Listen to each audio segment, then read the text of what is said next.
have any compulsive collectible? Well, I'm just a hoarder. I would have totally been on that show if I hadn't gotten married. You can still be on the show. No, I could. Celebrity hoarder is yet to come. That would be a good one. I think it'll happen. I would qualify. I mean, when I got married, my wife immediately threw out about 700 or 800 of my shirts because I hate to throw anything away, like even shirts. Like I still had like shirts that I had in high school, which didn't fit me anymore. But none of them they fit my wife, so she gets to wear these cool retro shirts. Did they have things on them though? I mean, because I keep shirts that I've had for 20, 25 years, but I don't wear them. But there's some part of me that thinks like I gotta.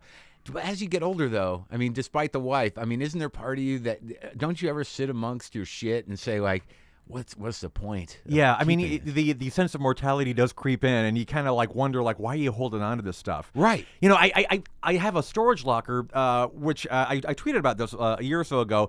I had been saving like every fan letter I ever had. I had literally like 30 or 40 boxes of fan letter that I got from the 80s.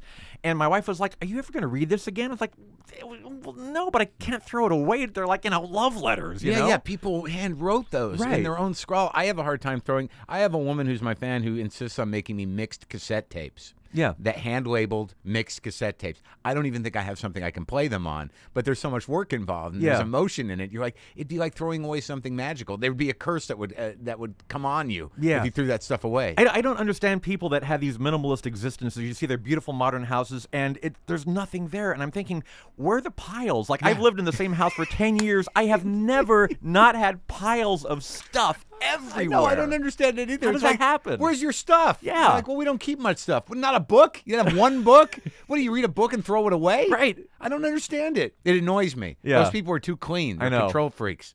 I'd rather be a control freak managing a slightly chaotic empire of unread books and toys. Yeah, this place reminds me of my place. I mean, I think we're like compatible spirits in that sense. I mean, somebody needs to fix us. Yeah, something has to happen. I don't know why I can't let it go. And I used to think like, I don't know if there's a vanity to it or a narcissism where I think like, well, this is important because it just really comforts me. It doesn't serve any other purpose. I like knowing it's all there. Yeah. And I feel like if I got rid of it, but also, when you get rid of stuff, as soon as you throw shit away, then like a week later, you're like, oh, now I need that book. Exactly. Well, that's the hoarder mentality that you talk to anybody on that show and it's like, I might need this someday. Like, But they're talking about a waffle iron that doesn't even work.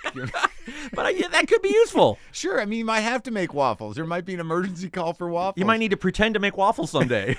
Yeah. Lock the gate!